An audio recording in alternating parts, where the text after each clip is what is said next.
My town's sheriff called me in Afghanistan. The sheriff didn't say my name at first. He just breathed into the phone, like he was deciding whether to keep standing.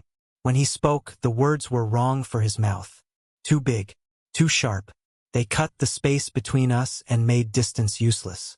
I stood outside the wire, desert wind ticking sand against my boots, and listened to him tell me that my sister was gone, that her husband was gone, that the kids were gone. He said the cartel filmed it. He said they cried. He said he was sorry. He cried last. That's what stays with me. Not the words. The sound of a man who'd run out of things he could fix. After there was quiet. Not the peaceful kind. The kind that presses on your ears until you start filling it with ideas you shouldn't have. My commander didn't offer comfort. He offered structure. 120 days. 12 operators. No flags. No speeches. Make them extinct, he said, like he was assigning weather. I nodded because nodding is easier than arguing with permission. Later, alone, I realized how dangerous that sentence was. It made a straight line where there shouldn't be one. Travel compresses grief. Planes, hangars, borrowed beds. I packed like muscle memory was a virtue. Each piece of gear felt both necessary and obscene. I kept thinking, this is what I'm good at. And then, that's the problem. Home wasn't home. The town had shrunk while I was gone, or maybe I'd grown sharper edges. People watched me the way you watch a storm you hope passes somewhere else. The sheriff looked 10 years older. He handed me a folder without meeting my eyes.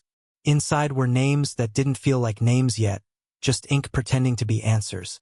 The team arrived quietly. Professionals, all of them.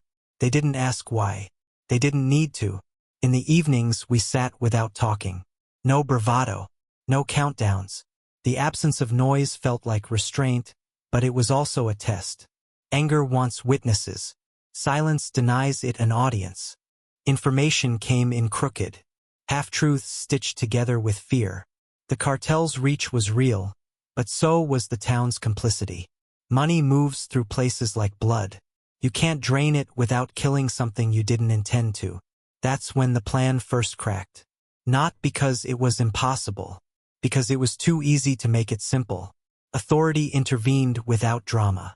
A call, a closed door, a map redrawn. Jurisdiction asserted itself in clean lines and legal language. Assets we assumed were available were suddenly not. It wasn't a lecture. It was a boundary. Control didn't vanish. It narrowed. The mission shrank into something survivable, and the consequences grew teeth. I spent a night in my sister's kitchen.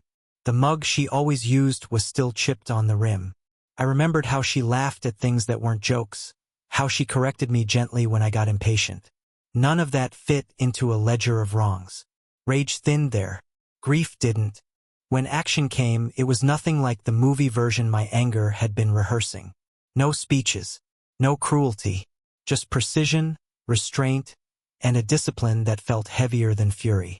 We took out what could be taken out without becoming the thing we were hunting.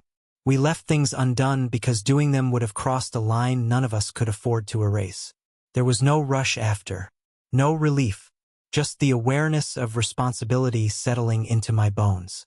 The knowledge that even clean hands can feel heavy. The town changed quietly. People slept with doors unlocked again.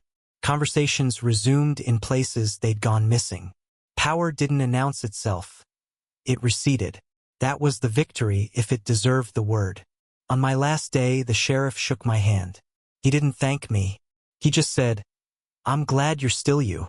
I didn't know if that was true, but I wanted it to be. Leaving, I understood something I'd been avoiding. Vengeance doesn't end. It just hands you a job you can never finish. Humanity isn't reclaimed in one operation. It's negotiated daily, in small refusals and careful choices. I carry the cost with me. I will. But I also carry the memory of a chipped mug and a laugh that corrected me gently. Between those two weights, I keep walking.